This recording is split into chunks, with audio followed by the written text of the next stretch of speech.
Howdy y'all, welcome to this edition of the History of Christianity Season 2. We're on Part 2 today. We're going to be talking about one of the most prominent reformers, and that is Martin Luther. Obviously, this won't be the only time we talk about him. We'll be talking about him for some time, but we'll get a chance to see his background today. And we start by looking at some different thoughts about the influence of Martin Luther. Throughout the history of Christianity, there have been few people debated about more than Martin Luther. For some, he is the man who destroyed the unity of the church, while for others, he is a great hero who could do no wrong. This is a very extreme personality. This is a person who had a huge effect on the church, and for some, it was someone who brought back the legitimacy of the teachings of the church, back to the original intent of the teachings from the early church that were given to them by Jesus Christ through his followers.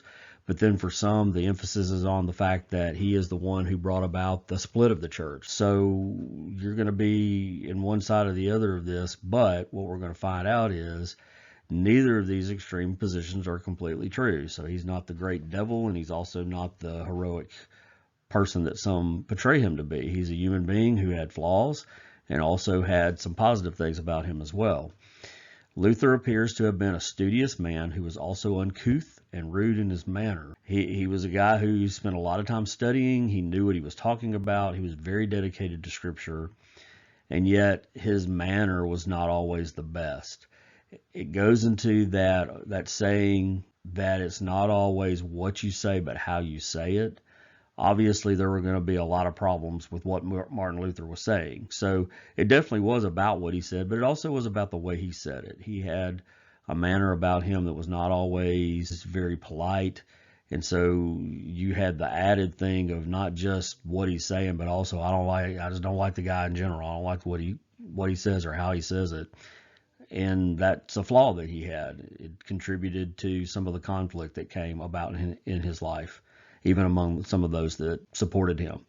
The passionate faith which burned within him was often expressed in a vulgar way. He had a lot of passion, but he also had some problems controlling the way he spoke.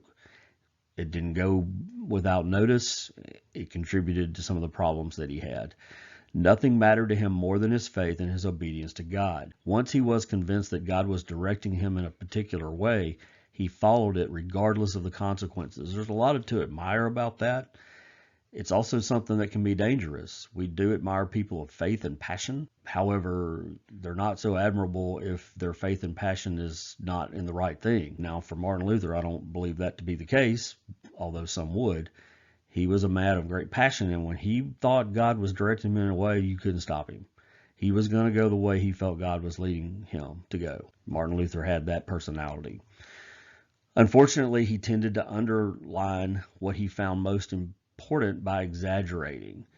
He would make points using hyperbole, and for someone to come along, it was easy to poke holes in some of the things he had to say because they were exaggerated. He's trying to make a strong point using that technique. It wasn't always the best one. This, along with his conviction and stance on truth, led him to utter expressions and take positions that he or his followers later regretted. It was certainly true of people that wanted to support Luther, that he sometimes put them in a bad position because they had to support somebody that didn't always say things the best. But it even got him in trouble, and he even regretted some of the ways that he talked about things and some of the ways he used exaggeration to try to get his point across that came back to bite him. So again, this is a flawed man, just like every single person. It's one of the things that is so great about Christianity, the traditions of the history of the church, right from the Bible days through the Old Testament, the New Testament, even into the written history of the church.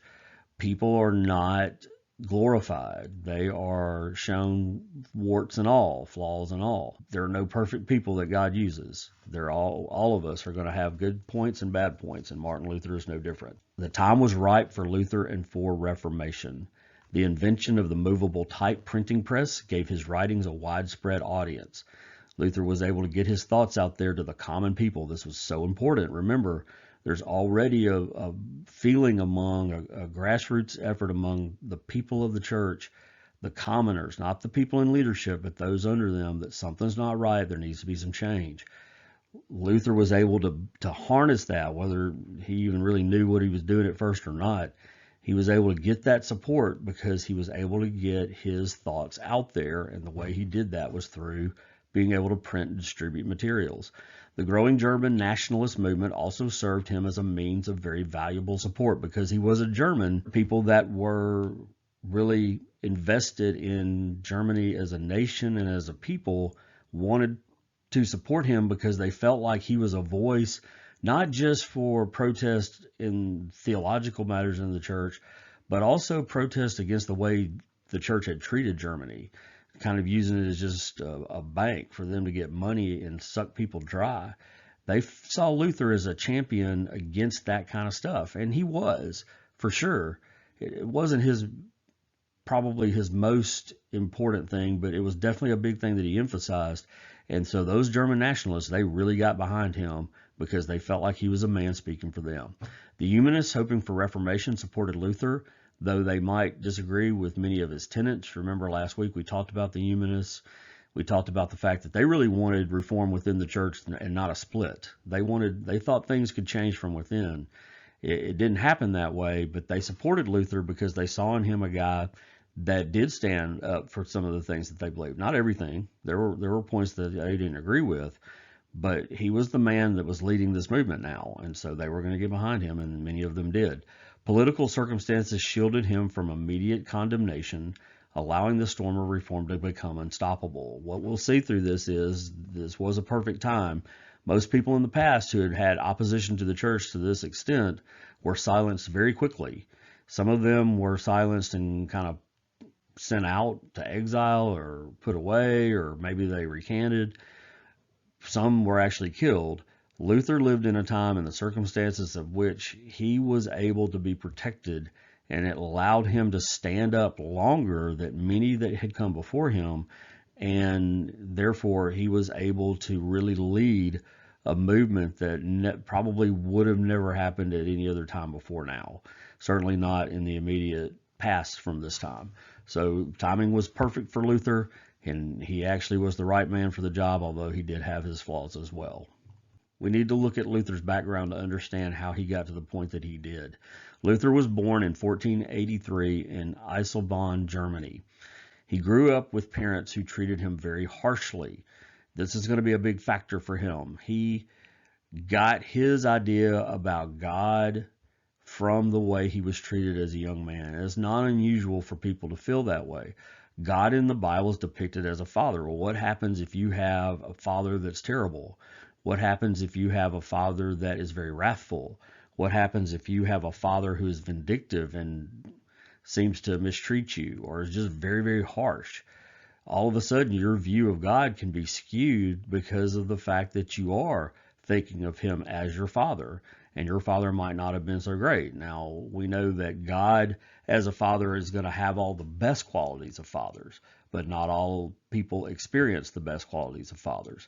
And Luther was definitely one of these, and it really, really did cause him a lot of problems in understanding who God was and understanding how God wanted to relate to him. Eventually, he broke through that, but it caused problems for a long time. Later in life, he continued to deal with periods of depression and anxiety. Many believe this was due to his severe upbringing. Maybe, maybe not. We don't know if that's the case. It probably was a contributing factor for sure. It may have been something that would have been in him anyway.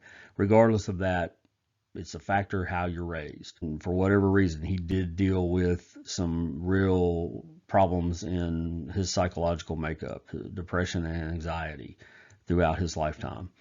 In July of 1505, at almost 22 years of age, Luther joined the monastery at Erfurt.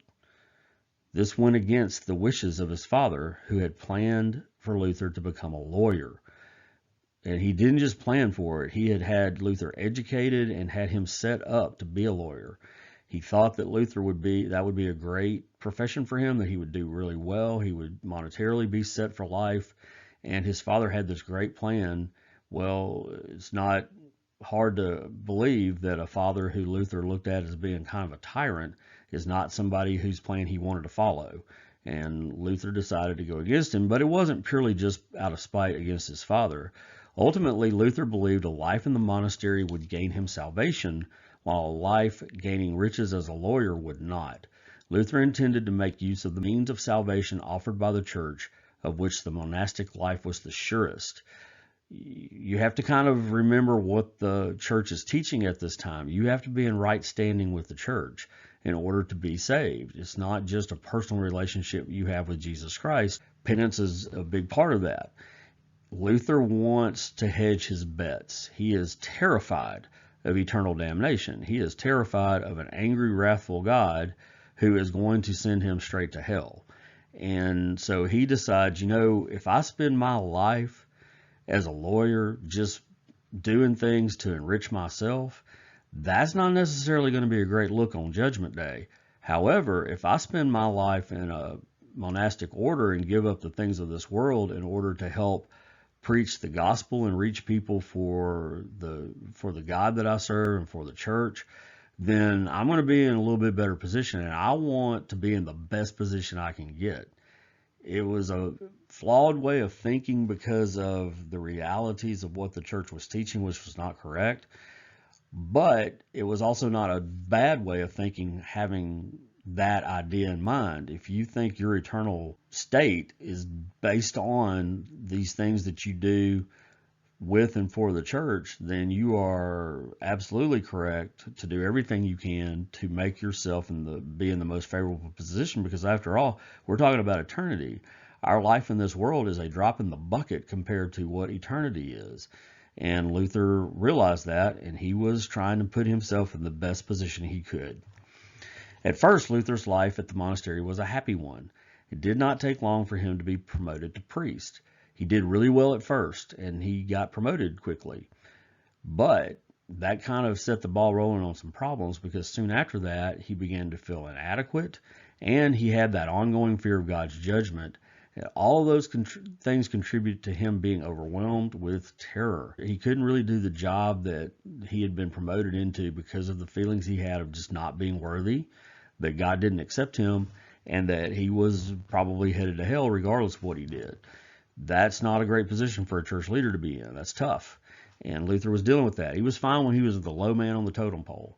Once he started moving up, things got worse and worse for him. Luther viewed God as a severe judge, much the same as his father and childhood teachers. The factor we didn't throw into this earlier, but he had some pretty tough teachers when he was a kid too that were hard disciplinarians, so that didn't help things. He expected God to find him wanting on Judgment Day, just like everybody else had in his life. The authorities he had growing up, he never seemed to please them. They always found fault with him. So it's not unusual for him to think, well, if I can't even please these earthly people that are flawed human beings like me, how in the world am I going to stand in good standing with a holy God? There's really no chance of that. And he realized that. In and of himself, he couldn't be justified before God. It didn't matter what he did. And he knew that. It stayed with him for many years, even before he realized that actually is the view of Scripture and that there's a remedy for it. But he realized what position he was in. And it was not one that he was on solid ground, and it made him just have a terrible time in finding a place that he could serve. The church taught him that good works and the sacrament of penance would bring him justification before God. But for Luther, a man of deep religious conviction, sincerity, and passion, this was not enough. Luther feared that even the sacrament of penance would not be enough to bring him into justification before God. Luther worked very hard to find that sense of peace that he lacked. But nothing he did would calm his fears of damnation. He was not at peace whatsoever. He practiced everything recommended to him. Everything that he was told to do, he did it. He even went so far as to punish his body, and he went to confession as often as possible. He drove the priests there crazy with his confessions. He couldn't get enough of it because he really believed that he had to confess everything, and if there was even the slightest little thing he forgot, then it was all for nothing. He was going into damnation. So a horrible way to have to live your life. And in fact, it meant that he spent hours examining and listing his sins, scared to death that he would forget one and lose his reward. That's what was being taught, is that you had to confess every sin, and so you had the opportunity to atone for your sins.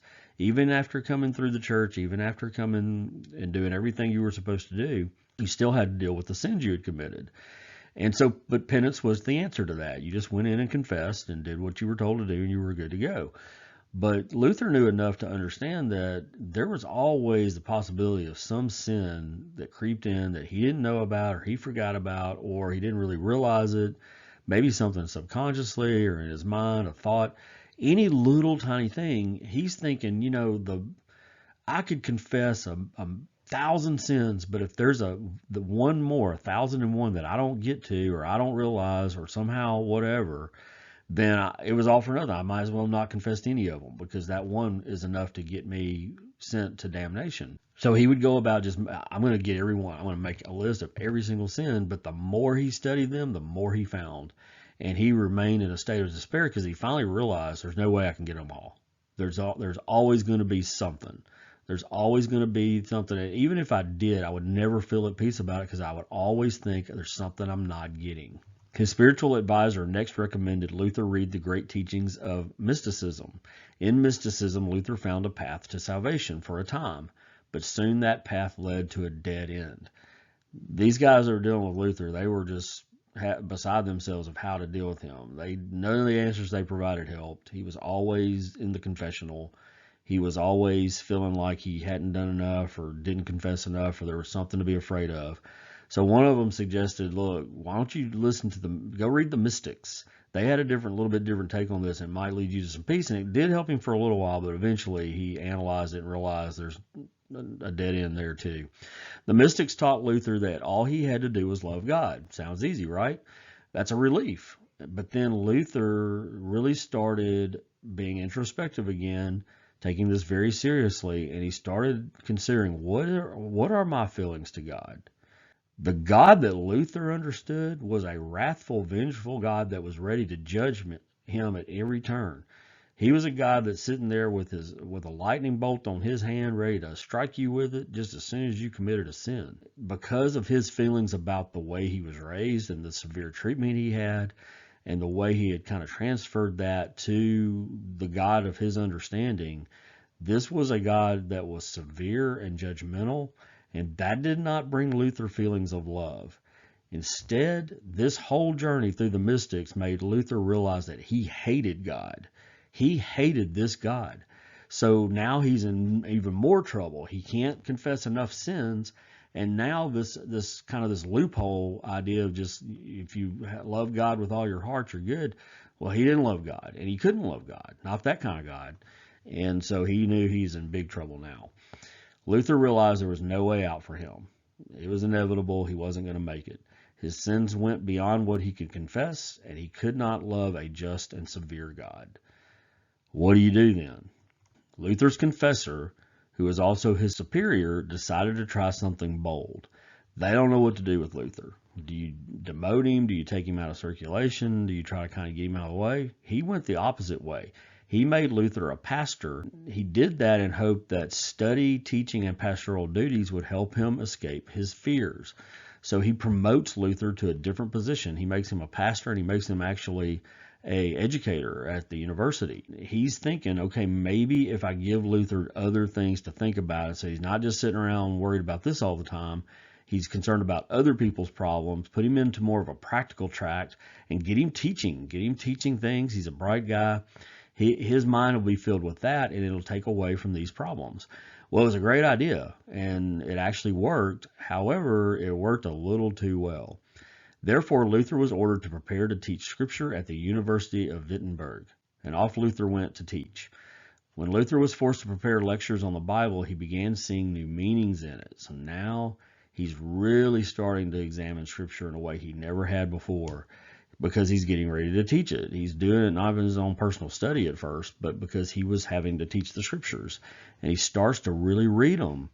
And he's already got a mind that he's trying to figure all this stuff out. So he's really thinking hard about what he's reading. In 1513, he began to lecture on the Psalms. Because of his time in the monastery, Luther interpreted the Psalms Christologically. They read the Psalms and they studied the Psalms as if they were all about Jesus. They thought that the psalmist was speaking in the first person, which he was, but it wasn't about him, it was about Christ. It's Christ speaking about himself. So Luther had a very Christological understanding of the book of Psalms. So he's seeing some things there that maybe just anybody else that was reading it wouldn't necessarily see. And what he saw in the Psalms was that Christ was undergoing trials similar to his own. That was the beginning of his great discovery, but it wasn't the end of it. It just kind of got the ball rolling a little bit. The great discovery probably came in 1515. It was then that Luther began lecturing on Romans. So this is the book that's going to finally turn Luther around. Luther later declared that it was the first chapter of Romans that brought him the solution to his difficulties. This did not happen initially. He started studying and he found more problems. When Luther read Romans 1:17, which declares that in the gospel the righteousness of God is revealed, Luther saw another declaration of the justice of God which he feared. He's reading this in the literal sense of the gospel. The gospel it literally means good news. So Luther's reading this, he's thinking, okay, in the good news, the righteousness of God is revealed. And he's thinking of the righteousness of God as being that which condemns human beings. So in Luther's mind, he's reading this and he's thinking, this doesn't make any sense. It's not good news that we can't be justified before God because God is so righteous and so holy, and that we are condemned because of his righteousness. This doesn't seem to be correct. This can't be what this means. So he really starts getting into it. After much study and bitter anguish, Luther came to a surprising answer. He concluded that the justice of God does not refer to the punishment of sinners. It meant rather that the justice or righteousness of the righteous is not their own but God's. So he finally figures it out. That's the good news. I don't have to go by my own righteousness. I'm justified before God because he gives me his righteousness. It's not my own. The righteousness of God is that which is given to those who live by faith. It is not earned, but is given because God wished to give it. This is a huge thing. Luther had never seen this before. He hadn't been taught this way. He didn't believe this way. He didn't see God this way. All of a sudden, it all made sense. The only way this could be good news for human beings is if you interpret it the way Luther is reading it now. The gospel message, the good news, is that a just God grants as a free gift his own righteousness to people. And he doesn't do it because of the worthiness of the person or what their state is in the church. He does it because he wishes to do it. You can't earn it. God just has to give it to you. And this is finally going to bring an end to the problems Luther had. This means that Luther's doctrine of justification by faith does not mean that what God demands of us is faith. It means that both faith and justification are the works of God, a free gift to sinners. That's what changed everything. So I want to read for you something that Luther said about this that you'll understand exactly from this quote how he felt. And here's what he said. Luther tells us, quote, "I felt that I had been born anew and that the gates of heaven had been opened. The whole of Scripture gained a new meaning. And from that point on, the phrase, the justice of God, no longer filled me with hatred, but rather became unspeakably sweet by virtue of a great love." Luther is freed because he actually understands now what salvation is and what justification before God is, and how it is not his ability to not sin or to confess sins or to have the right kind of love for God or any of that stuff. That is not what's going to do it. It is only by God giving us his justification through his righteousness that he gives to us. It's a free gift to sinners. That changed Luther's life, and since then it has changed the lives of many, many people, myself included. So you might be thinking, this is great news. It's going to be received very well. Well, maybe not. Luther's great discovery did not lead him to immediately protest against the church's interpretation of Christianity. He wasn't trying to start this movement, at least not initially. He continued to teach and was able to bring most of his colleagues at the university over to his way of thinking. So Luther's just influencing those that he has around him, but he is in a university. So he's teaching young people, and he's talking about this stuff with the other professors at the school, and they're starting to come around to what he's saying and think, oh, I think this guy's on to something here. I think he's right. Eventually, he became convinced that he must challenge traditional views. He did this by composing 97 theses, with the intention of debating them in an academic setting. Originally, he wrote 97 of these. Later on, there's going to be a version of it that we know that's not that many, but it's close to it, though. And he wanted to just debate among other academics. He's not, again, trying to get a big movement started. He does want to challenge these views. He feels like he needs to do that. But he's not thinking, I'm breaking up the church. That's not it at all. And it won't be for a little while before that happens. And it obviously is not just him doing that. It took other factors as well. But he's ready to bring his thoughts out, and he wants to get together with some other people, and let's talk about this. Let's do it in an academic setting. He wrote these in Latin originally. He then attacked several of the main tenets of scholastic theology. We talked about that last season. This was the not great theology that was going on during the Middle Ages, the bad theology. Though he expected this to create a great stir, there was hardly any notice beyond the university. So he was thinking he was being controversial, and this was going to get a lot of people to take notice. Again, not intentionally trying to cause a stir, but he just thought that it would, because he is going to definitely challenge some very key Orthodox teaching of the church, and he's thinking people they're gonna take notice of this, and this first round they did not. Then Luther composed another set of theses, which were translated into German and distributed in inexpensive editions. That did create a stir, because then his thinking got out. It wasn't just among the academics anymore who could read Latin, or high-ranking members of the church who probably weren't even paying attention to him. Now the guy down the street that's on the corner or that lives on the farm, he can read it now. He's able to get it in a very inexpensive edition of a book that he can read, and then the word gets out. This set of 95 theses, again, this is the one we all know about. They attack the sale of indulgences. Without knowing it, Luther had attacked plans for profit made by very wealthy and influential people. You might be able to challenge some teachings if you just keep quiet about it and stick to the university, but you start affecting the bottom line and people lining their pockets, then we got a problem, and so a problem's coming. But in order to understand it, we need to understand what was going on with these indulgences.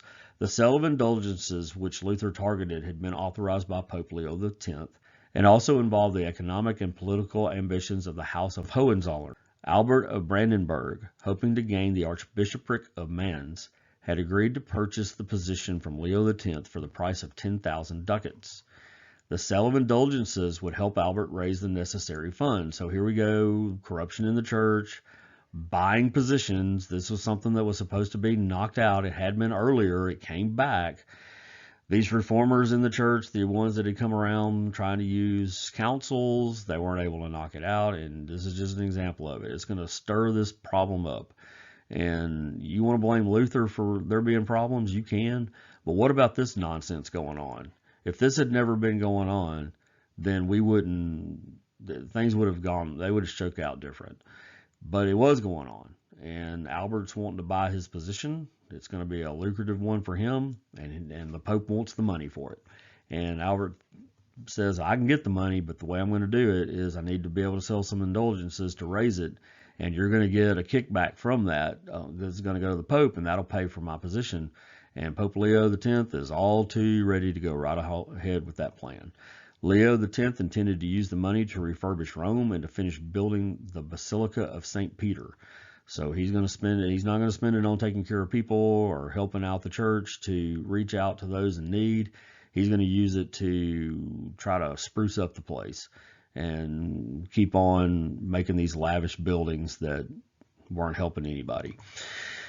John Tetzel was put in charge of the sale of indulgences in Germany. He was very corrupt, making false claims to help sales.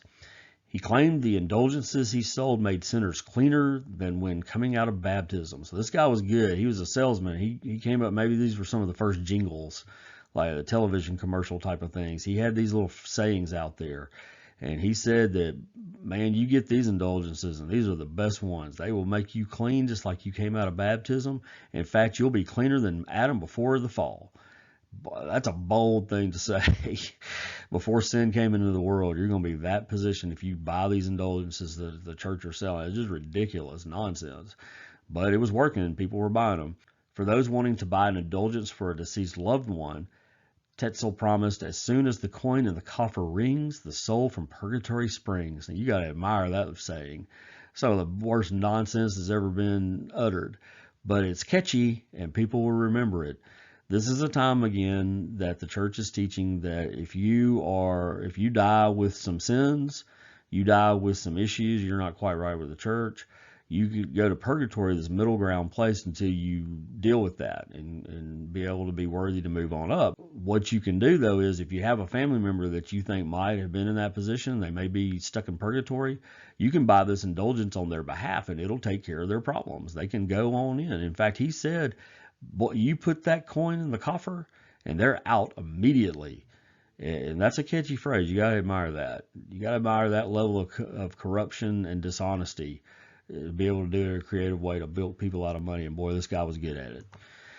These claims aroused the anger of many among the learned, not just Luther. Luther wasn't the only one upset about this. There were a lot of them. Many also saw the sale as one more example of Rome fleecing the German people. This was a complaint they had. It was this German nationalism that was kind of starting to make this come forward. It's like, well, you just use the German people as your personal piggy bank. And whenever you need money, you just come and break the piggy bank and suck us dry and then leave us behind. You don't care anything about us until you need money again. And so this was something that, again, they were seeing it. Yes, these indulgences, you're taking advantage of us to get money to go. You're not going to spend it on us. You're going back to Rome to spruce up your buildings up there. But these concerns were only ever quietly expressed, and the sale went on. People complained about it, but they were scared. They didn't want to get it out publicly, so they just kept it on the down low. They would gripe among themselves, but they didn't make a public statement. Luther didn't have that problem. He was very willing to make public statements.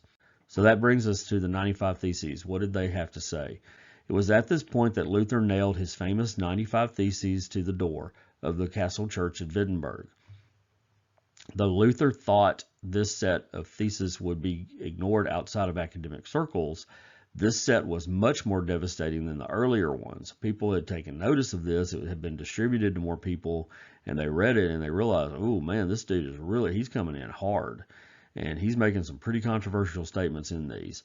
Luther expressed the thought of many Germans that they resented their exploitation by foreign interests. One of the things people might not realize is this was not strictly a theological document. It wasn't just attacking theology in the church. It had a lot of it had to do with the way Germans felt like they were being mistreated by the church and by other foreign interests. And so there's more in this document than just theological points. Those are in there.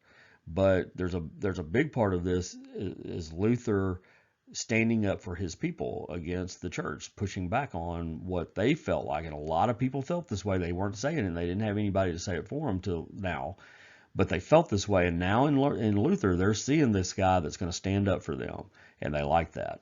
It also directly attacked the sale of indulgences, which endangered profits and designs of the Pope and the House of Hohenzollern. Luther argued that if it were true that the Pope had the power to free souls from purgatory, then he should use that power not for profit, but out of love and freely. Luther makes a great point here. Pope, you've got the power to do this. You can get these people out of purgatory. Why are you not just doing it? Why are you selling that? Why are you using that as a money-making operation? If you cared anything about people, you would just get them out. Don't make them have to pay for that. Bust them out now. You're so powerful that the minute the coin hits the coffer, the soul is out, then get them out today. And that's a pretty black eye for the Pope and for the church leadership, because it's a point that's hard to be disputed. Luther published this thesis on October 31st, 1517, so that's Halloween, 1517. This created such an impact that it is often viewed as marking the date of the beginning of the Protestant Reformation. For those who are in the Protestant church, we look back to that date as the beginning of the actual Reformation period with what Luther published here, October 31st, 1517. So that's it for today. That gets us to what would officially be known as the beginning of the Protestant Reformation, when Luther made his declaration and put it out publicly. Next week we're going to look at even more of Martin Luther. Again, we will be talking about him for a little while. Even when we move on to other things, he'll just keep resurfacing because he's so influential. But we'll jump into that next week. We'll look at Luther's ongoing struggle and how the ultimate split with the church happened and how they really never could go back after some events that are coming. So hope you can be with me for that. Again, I'm so thankful that you joined me today. I hope that you enjoyed this, and we'll continue on as we go from the time of the Protestant Reformation to the present day. God bless.